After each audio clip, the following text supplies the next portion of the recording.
Hello my students, please listen to me. Today discuss the voice change. Voice change কথার অর্থ হচ্ছে বাচ্য পরিবর্তন। ভয়েস চেঞ্জ অ্যাক্টিভ ভয়েস আর passive voice. Active voice means কর্তৃবাচ্য, passive voice কর্মবাচ্য।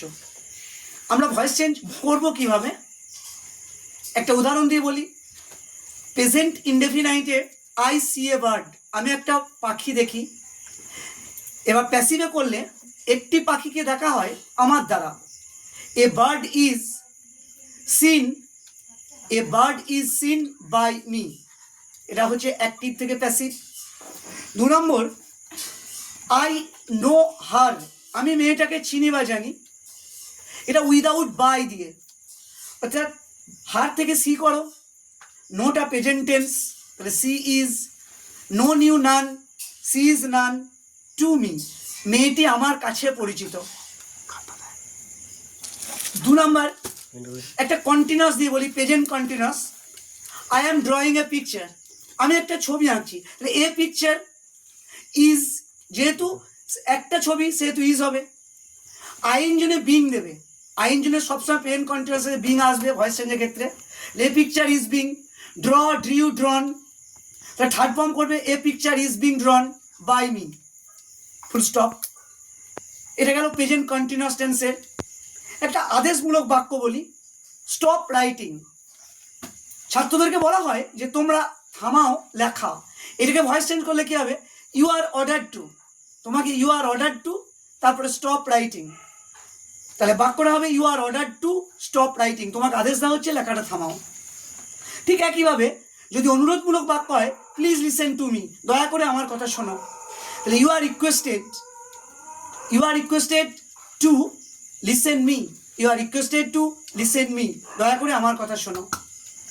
যদি present পারফেক্টে আই হ্যাভ সিন, আমি দেখেছি, এ বিগ স্নেক, একটি বড় সাপ, তাহলে প্রেজেন্ট পারফেক্টে ভয়েসের নিয়ম কি, হ্যাভ বিন বা হ্যাজ বিন হবে। তাহলে যখনই এ বিগ স্নেক আগাবে তখনই হ্যাজ হবে, কারণ I have, we have, they have. তাহলে a big snake has been, হ্যাজের সঙ্গে বিন যোগ হয়, এটা প্যাসিভের নিয়ম। A snake has been see saw seen by me, এটা হচ্ছে present পারফেক্টে।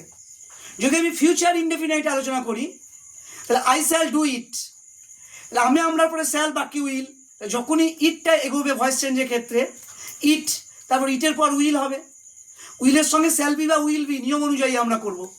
It will be, do did done, তাহলে থার্ড ফর্মে it will be done by me, it will be done by me, এটা ফিউচার ইনডেফিনাইটে।